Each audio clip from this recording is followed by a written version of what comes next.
Stay down, man.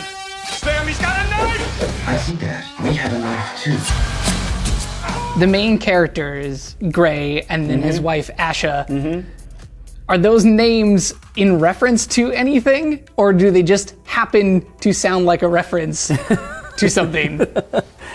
What do they sound like a reference to? They sound like a reference here. I'm about to get nerdy here on fandom. So, as fans of the A Song of Ice and Fire would know, the character of Yara Greyjoy from the TV shows is actually named Asha Greyjoy in the books. So the whole time I'm watching the movie, when they're like, "Hi, I'm Asha and I'm Grey," and I'm like, "Wait, what? Is that on purpose? Is that on purpose? Or did you just like stumble into making a deep cut like Game of Thrones reference in Upgrade?"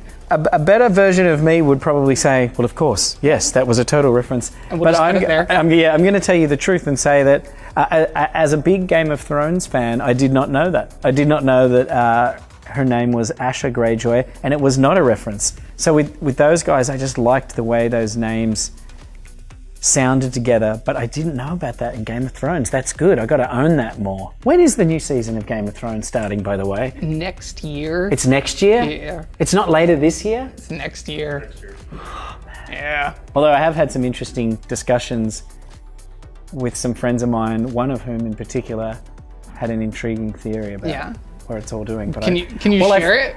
Well, I feel like I shouldn't. Okay, maybe this is already out there and people are dismissive of it, but my friend's theory is that Bran is controlling the Night King, that they are somehow... They're connected. They're connected. Now you may tell me that is already totally out there and not a new theory, but I hadn't heard it and I was intrigued by that. It's one of those like deeper fan theories. I have to know all the fan theories, but yeah, that's one of those like... That's that like everyone's like, oh, I would think this guy, and then the people over here, the ones who are really thinking are like, actually, right. Well, Game of Thrones, they like things to be bittersweet. You know, you lose an arm, you know, to save yourself, and I feel like that would be a good bittersweet ending if Bran had to die to save the world.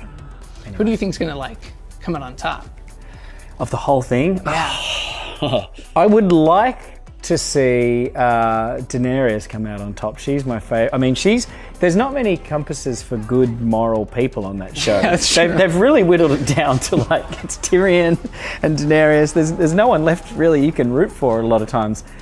And you know, I like Jon Snow, but he seems too traditional good guy. My favorites are Tyrion and Daenerys. So in my world, I would love to see them, you know, be the victors of the whole game.